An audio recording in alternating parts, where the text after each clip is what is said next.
We started off with a very basic project dashboard, and we termed it Cupid, Quick Project Initiation Dashboard. It was a dashboard report that we could get out within at least 2 hours to a day. All right, because a lot of clients can't wait for all of the data to be integrated and all the clever linking to be done. Because 6 months down the line, we've actually achieved something like that, the project's already in a dismal fashion. So we started with our Cupid dashboards and started growing.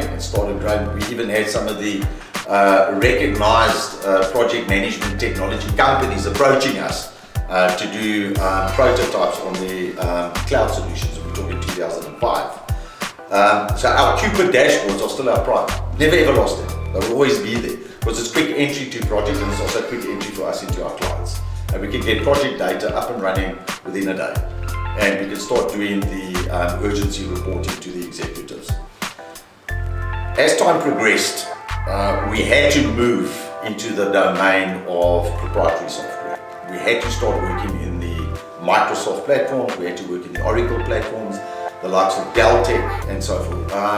And the approach had to be agnostic. So lots of our clients that we approached already had these systems in place. They didn't need the Cupids. Even though it was always an entry point, we then started moving into project management software integration solutions.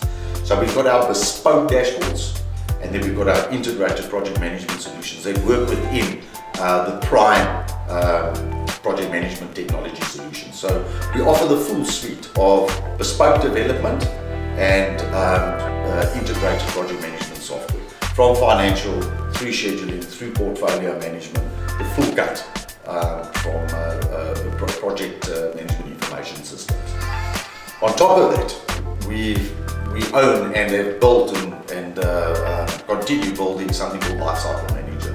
And Lifecycle Manager is the processes and procedures for project management that are automated. So it's making it a lot more easier for people to interact and understand how the processes and procedures work around the projects.